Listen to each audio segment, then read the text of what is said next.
Bankwisi ushobora kurara uryamye abandi baraye banyagirwa ushobora kurara uriye neza abandi bacuritse umukanda mu nda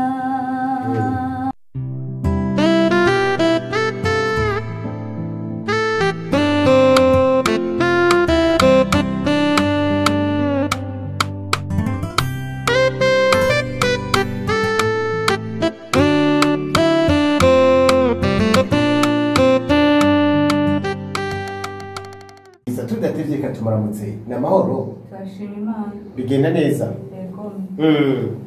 subira ubibutsa akazina nitwa Epine yo gushima witwa Epine yo gushima Happy niyo gushima yego Happy rero niyo gushima ari kumwe n'uwo bubakanye ni umugabo wiwe nawe akaba yitwa nde Ntakiritimana Eric Ntakiritimana Eric nabo babiri rero dufite hano muri studio za Radio FM tugiye kuyaga urumva rero Happy niyo gushima na Ntakiritimana Eric bakaba basanzwe bubakanye biciye mu mategeko kandi bakabakora umurimo umwe wo guhimbaza no gutazira Imana uyu Eric rero akaba asanzwe afise n'ibindi bikorwa akora akaba asanzwe ari producteur sivyo Eric ego ariko rero uno munsi hanini dushaka kuri guhagarara ku ndirimbo za Happy Like Family za Happy Like Family Senior yes izo tugomba guhagarara ko cyane uhenga amakazi nukakibagira yego cyane nuko rero mwumvise ko duhagarara cyane ku ndirimbo za Happy Like Family no kuvuga umuryango ugizwe na Happy hamwe na Eric nuko rero mukanya inyuma kano karirimbo duca duheza rero duhereze Happy abishirire mu kajwi dushaka hanini ko uno munsi aturirimbira indirimbo araririmba tujya live no munsi tujya live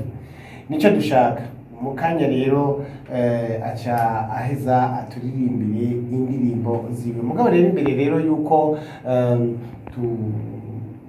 tumuha ikazi ngo baturirimbire ibyo duteguriye reka tumwe tubumvishe akari karirimbo kiwe ari kumwe na Eric nyene kugira ngo mushobore kukumva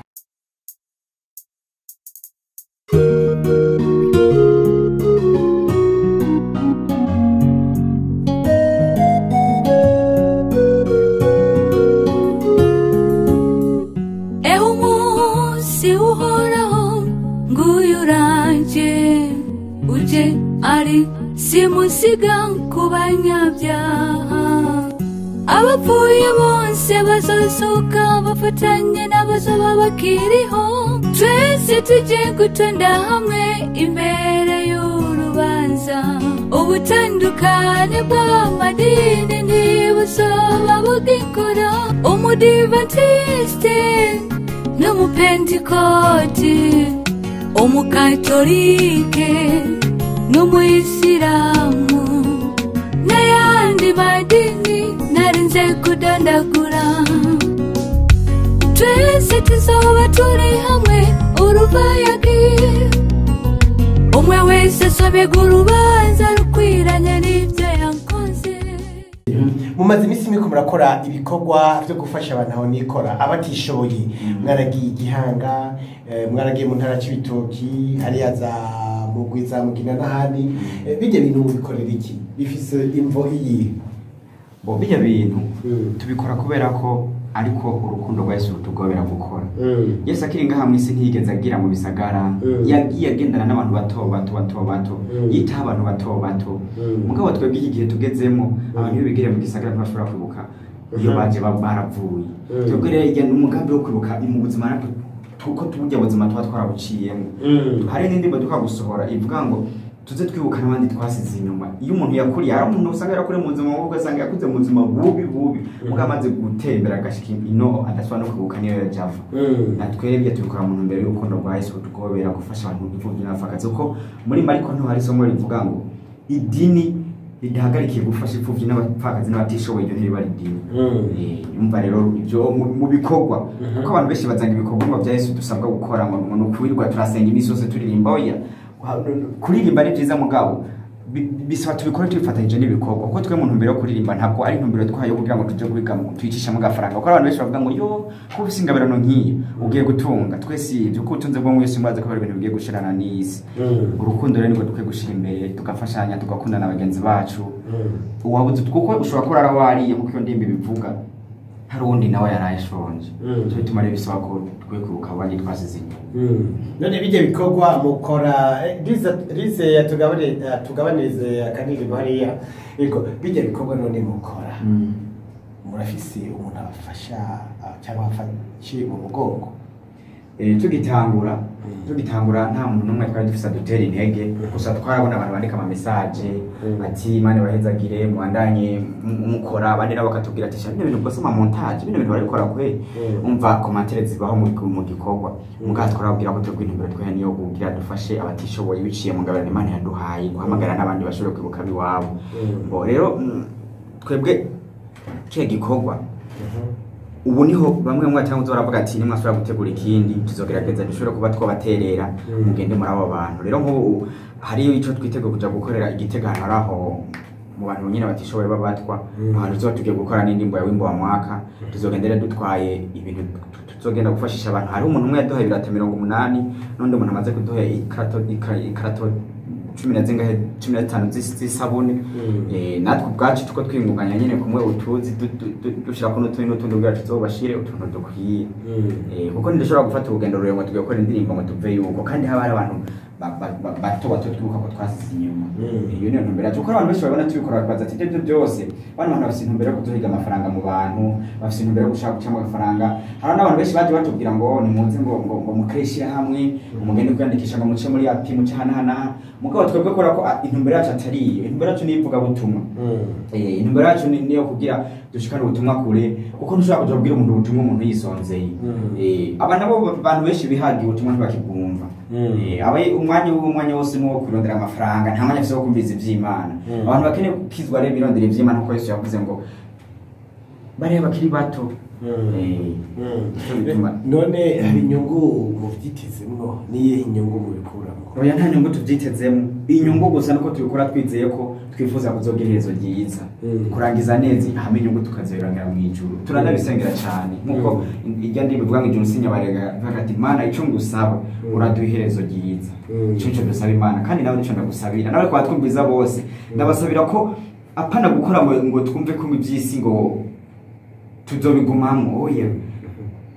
ibyisi bizohera mugabo twifuze wese twumve ko bigiye kurangira iherezo abariryo ryiza yani ndimo doje kuri bavuga ngo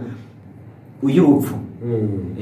ku mwaka hapfa abantu ibihumbi byinshi by'abantu urumva ako jambo gafate neza ukiyumvireko none uwundi mwaka ugiye gukurikira ibindi bitigiri bizopfa wewe uzi gute ko ibyo bitigiri wowe utarimo cyangwa undi mwaka nawe uzokurikira uzi gute ko mu liste utazoburimo rero cyo gituma umuntu iyo mwaka urangiye atabakwiye kwiyumvira ngo aje mu anniversaire ngo asesagura amahera ngagire kajya mpera yari gufasha imvuvu n'abapfakazi batishoboye ntiyari yo kwiryohera ajya mpera yabara yawe guca afatira akagenda gufasha kugira yumve ko uyu mwaka urangiye ashima Imana yabishimira Imana mu batishoboye nabo batariye abahaze hama yumve ko mbega ko Imana n'umuziga umwaka urangiye amahoro akabagiye gutanga ubundi ari umutekano ko uwo mwaka nawo haba hapfuye abantu benshi cyane undi umuntu wese nuko abantu tutabizi turabitaho umwe wese turi tonze ku murongo turi kuri list iyo uwo mwaka ari uhetse abapfuye abantu ibintu byinshi by'abantu menya ko iyi list nawe uzokurikira ubwo musenga ugati Imana ndimwo cyangwa izindi hama nutabamwe utabayemo ubishimira Imana cyane hama biguhe kwihana muri mpemu no muri Kristo apana wo mukorera ibyisi kubyisi bigiye guherana nayo eko muravyumvise rero ati bakorera ijuru dukorera simyabarega Imana izopfe guhindira yo ari we wese arikoreye ngo utege umuriro tubishimana ngo turasenga ijuru dukorera simyabarega Imana izopfe guhindira yo ari we wese arikoreye ngo utege umuriro turaza tubereka yuko ari bonyene baziririmbye ariko nababwiye ko uno munsi dushaka kuyaga neza nabo baturirimbire turi kumwe nabo mugiye muri hirya no hino mu byumve neza ko ari bonyene baririmba ati ushobora kuraruriye neza abandi bagatubika umukanda munda ati si ntisakaye. Iyo ni Happy yaririmbye ku karirimbo tukaba turi kumwe. Ego hari Happy reka twaraga gatonya. Hari akaririmbo hari akantu ko kuramukanya kamaze iminsi gasekera cyane kuri WhatsApp. Kajya kana nake wawe. Yego. Reka dusabe Liza tugabaniriza hariya karirimbo. Kajya kana nake wawe. Yego. Katuririmbe. Ndakuramutsa amahoro, amahoro, amahoro. Aho hambere mumva abantu bararamukanya kandi bagasangira akabisi n'agahiye, batisunze ngo nuko bakuzi, bisunga urukundo akaranga k'igihugu cyakwibarutse. Bantu nidukundane nk'urukundo basokuru